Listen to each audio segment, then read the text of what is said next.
А сега Јован Деспотовски ваква риторика во внатре-партиски избори да пресликаше во изборите. Ќе направеше уште еден пратеник ќе знаев на плюс. У Скопје.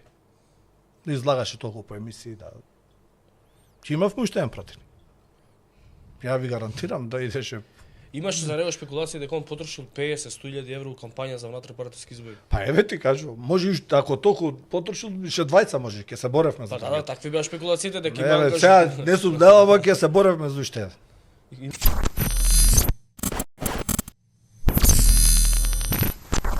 Да поразговараме малку како гледаш на СДСМ денес, има ли капацитет СДСМ да се консолидира со ова раководство, да направи подобар резултат сега на престојни избори, сега има избори локални ќе има другата година. Вклучен си ти во партиските тела сега? Во моментов голема поддршка му се дава на сегашниот председател Венко Филипче, каде што мислам и тврдам дека беспрекорно ќе ја консолидира партијата, ќе ја извади на добри шини со добри политики. Све што друго мислат погрешно или што дават ставови, мислам дека не се во интерес на СДСМ. Зашто? Зашто во моментот резултатот е тој, да признаеме сме сгрешиле. Но со вакво работење на ВМРО ДПМН, со вакви кадровски политики, народот е излажен и изманипулиран. Консолидација ќе има, тврдам, и ќе има резултат за многу брзо време. Сите прави борци и прави членови треба да застанат позади Венко Филипче. А која е причината, еве, ајде сега не знам дали ти е документар баш заради оваа консолидација на партијата, еве има и пратеници, има и членови кои што јавно коментираат сега Венко е ваков, не требаше он, требаше. Види сега, На пример овој кој беше?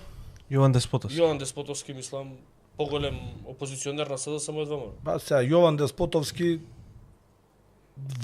ваква риторика во внатре-партиски избори да пресликаше во изборите. Ќе направеше уште еден пратеник ќе знаев на плюс. У Скопје. Да излагаше толку по емисии, да. Ќе имав уште еден пратеник. Ја ви гарантирам да идеше. Имаше за него спекулации дека он потрошил 50-100.000 евро у кампања за внатре-партиски избори. Па еве ти кажувам, може и ако толку потрошил, ше двајца може, ќе се боревме за Па тоа. да, такви беа спекулациите дека Не, има бе, сега не сум дела, ама ќе се боревме за уште еден. Имаше такви спекулации дали дека ангажирал Другар ми Маргеревис. е партиски пријател, другар, како да наречам, окей, но стварно, ако си ја сака партијата, треба да се консолидира и да застане позади Венко Филипче. А која е идејата сега? Имаше муавет дека наводно скопското крило не застанало позади Венко, ако е некој представник на скопското крило не знаеш, тоа си ти. Сега ако можеме сега, така да кажеме. јас сум 2 пати член на Централен одбор по 4-8 години. Водам сектор више, еве, од 2014-17, у сите избори сум вклучен во тој изборниот штаб. Скопското крило, ја ви тврдам, е консолидирано и застанато е позади Венко Филипче. Па добро, толку видовме од резултатите. Да. Ама зашто се прави ете тој муавет и што би имале делови од тоа скопско крило против Венко Филипче? Затоа што, знаеш, ја сум разговарал со некој од нив, со некој од нив и лично се познаме, пријатели ми си и така натаму. Скопје колку и да е големо, сепак е мало, се познаеш со луѓето. И прашуваме зашто, ако вашиот кандидат беше подобар, конкретно Јован Деспотовски, зашто не победи? Види, во секоја по... Затоа што кај вас се гласа сепак за Да, председател директно сега. Да, Ако сакаш, ако толку ти го сакаш Јован Деспотовски, Скопје можеше Значи, да извади 20.000, 30.000 луѓе И да Имаше слободни, фер демократски избори, ви гарантирам. Имаше кој сака за кого да сака да гласа си. Имаше наблюдувачи, немаше ни еден инцидент, немаше ни едно агитирање, немаше ни еден проблем. Кој сака да го заокружи, ќе го заокружеше. Другото се све шпекулации. Како да кажам сега, може малце ќе зборам во некој став кој е СДСМ во опозиција, сите се сакаме, немаме што да делиме тука. Туја делиме маката е вака од напаѓање. Што ќе делиш во опозиција? Треба дали да си ја сакаш или не си ја сакаш партијата. Другото е све паушален муабет. Тие се буквите, кој да го ставиш председател, раководство едно друго. Си или не си? СДСМ. Што да правам? Еви и Деспотовски да победеше, да го прифатија. Значи да дојдам тука да речам од денес го замрзнувам членството, нема да даде добри политики. Дајте му на човеков шанса да видиме што ќе направи. И тоа му даваме шанса не со 35 пратеника или со... Стварно треба да се отцепи од работа, да консолидира и да поправи некој проблем. И зашто тука да не застанеш позади таква особа? Што е желен да излезе и да ја решава проблеми и да обелоденува сега секој ден криминали и да го обединува членството, да се слушува. Ја мислам дека сме на добра патека, времето ќе си го покаже своето. Филип, кој е тој командир Стојче? Командир Стојче беше председател на синдикат.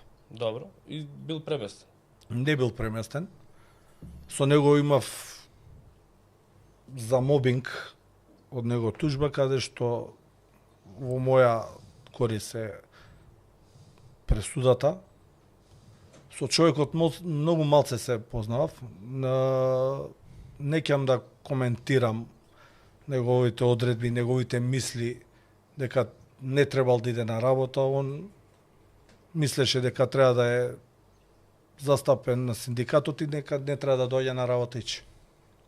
Дека е член на синдикат. Немав реперкуси, немав караници, немав ништо. Само некеше ќе пишеше молба, јас сум го пуштал на синдикални активности, ќе пишеше молба дали може секој ден, може. Ама се виде и од другите затворски полицајци зашто ни враќаше дека кај бил, шо бил, како правил. Океј. Толку за човекот. За овој што ми пишуваше пораки сега за прашањава да му ги поставам, ќе постои емисија. Ќе се слушаме. За ова прашање за Стојче. Почнувај гледачи, тоа беше... за најпознатиот Која? затвореник Кој бе? Липчо Полески Палачев. Ау, да, ќе заборавив. Ти беше директор кога го Да, примија. да.